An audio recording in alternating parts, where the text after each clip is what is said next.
Ludlam, please. Yeah, thank you. Mr Clerk, you mentioned before in your response to Senator Urquhart about the structure of the deregulation group. Could you just talk to the committee a little bit about how you actually plan to go about assessing the deregulation, and particularly, you mentioned before about the other government departments you interact with, but your plans for interaction and consultation with the industry sectors who are impacted by the regulation? Thank you, Senator. I'll make an opening remark and then pass to Ms O'Loughlin. We've been doing a lot of planning about how to go about this very large task of considering opportunities to relieve the regulatory burden right across the communications sector.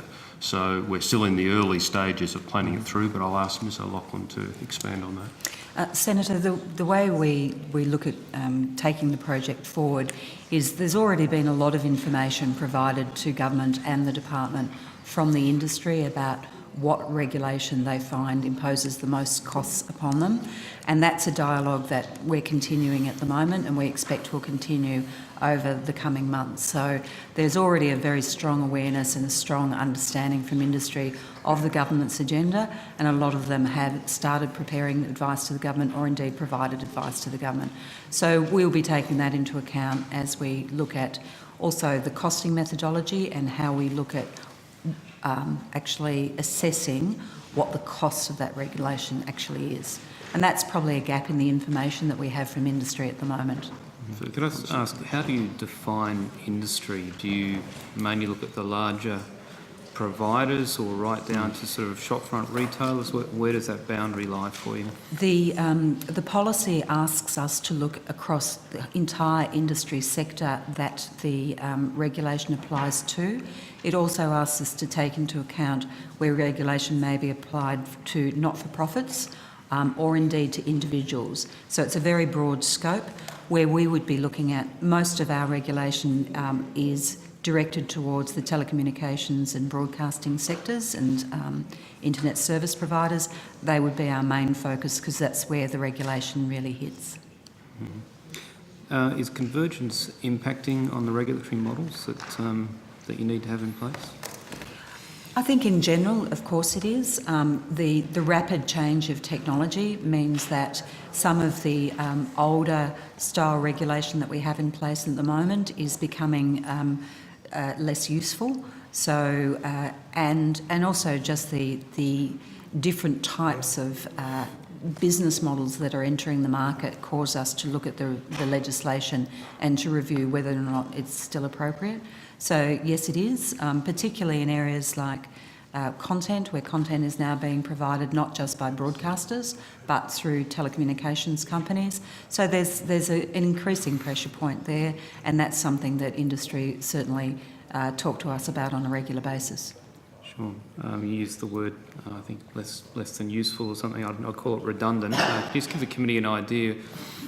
Are we talking 2%, 10%, 50% of regulation that you think might be redundant? No, I think it's difficult to quantify at the moment because a lot of our regulation has an interconnectedness to it. So some parts of it may look like it's redundant, but in fact it does still serve a purpose in the overall scheme of things.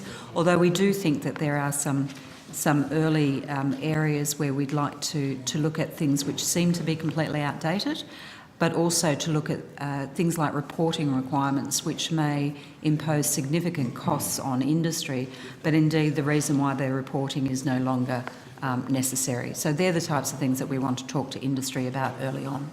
Sure. I'm just trying to get an understanding of the scope of the task, whether it's going to involve a large amount of consequential regulation or indeed legislation as you move through the process. And Senator, that's indeed a really important point, and at this early stage we're unable to quantify that, but I think there'll be areas where regulation is redundant, overtaken by events such as convergence and other developments. They're perhaps the first and easier wins, and there may be other areas where a quite different form and approach to the regulation is required.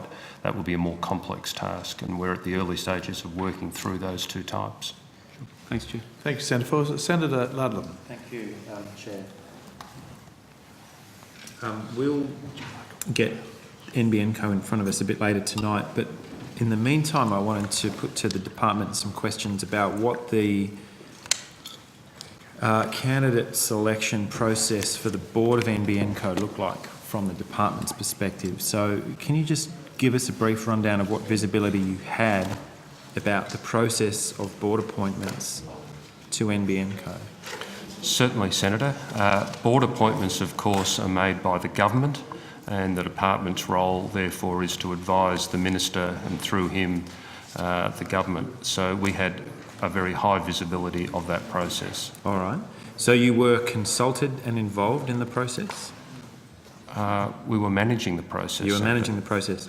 Can I say, it looked, as an outsider to that process, as though most of the decisions had been taken well before the election. Were you advising Mr Turnbull from opposition? No, Senator, and your perception is not correct. Why is that?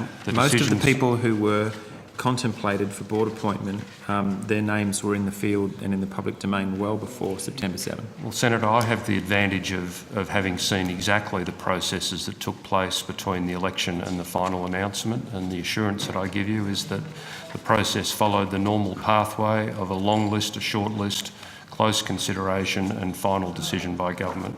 So we should just take it as coincidence then that you could practically assemble the final makeup of the board well before the federal election? No, I think you could read it that way. I think you could read it that the market had a fair understanding of who was around with the capabilities to do it, and market read it not that badly. So you don't think that people had been tapped on the shoulder well before September 7? As far as I'm concerned, Senator, I observed and managed a process that followed the normal process of long list, short list and final selection by government.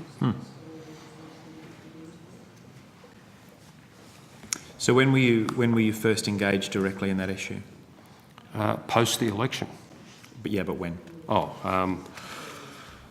It was a topic of discussion quite early after the election with the incoming minister, because of course it was on the critical path to implementing the government's NBN reform program. It was fairly short. So quite quickly, yes. Okay. You've taken some questions already on the process of the reviews. Have you got any direct engagement, or are they all being conducted internally through NBN Co? No, there are 4 reviews, if I can use the term review broadly. The strategic review that Senator Urquhart has asked me about, which is being managed by the company. The process that I was also asked about of considering the quality of broadband currently available across the country, that is being done within the department, drawing on information from industry. There is a cost-benefit analysis and regulatory review process. The government has not yet made decisions on the structure and implementation of that review, and there is a policy audit, if I can call it that, and similarly the government has not yet made decisions on the structure of that review. Yeah, all right. Okay, you're advising in those latter 2 cases? Yes. You are, okay. Did the department have any role in the appointment of consultants reviewing the NBN Co? And the one that I'd draw to your attention would be Mr Henry Urgus, who's a fairly strident critic. He's now consulting for Deloitte. Now, the sector knew that he was going to be appointed. Did the department? Mr Urgas is not currently a consultant to the department, Senator. Not to the consultant, but he is consulting for one of the companies that is engaged quite intimately in reviews of NBN Co. That would be Deloitte. Well, yes, I'm aware of that, but... Nothing to do with the department, no input? Correct. Okay. Just finally, because we're right out of time, and this might have to go through you, Senator Fifield, what's the status of the convergence review? 2 years' worth of work, more or less, conducted by the former government, very wide scope of consultation, public and industry, civil society groups. What's to become of that work as far as this present government's concerned? Secretary. Senator, the work stream that is really addressing the issues that were raised in the convergence review is now under the heading of the deregulation agenda. As Ms O'Loughlin indicated from a question from Senator Fawcett, the convergence phenomena is driving much of the need to reconsider regulation in the sector. So it's been taken up in that new work stream. That's fascinating. So to the question of convergence, this government's answer is further deregulation. It's a question of what is the appropriate regulatory structure for a converging sector. Are there proposals afoot, for example, under the ambit of deregulation to further relax cross-media ownership laws? There are no decisions yet taken by the government in regard to the precise details of what a new regulatory structure would look like in this sector, Senator. All right, but deregulation is quite clearly the overarching principle. Senator Fifield, is relaxation or restructuring of cross-media ownership laws on the table? Look, I don't have anything to add to what the Secretary said, Senator Ludlam. Well, the Secretary doesn't have visibility. These are political decisions. It's not really within his ambit to have opinions. It's within yours.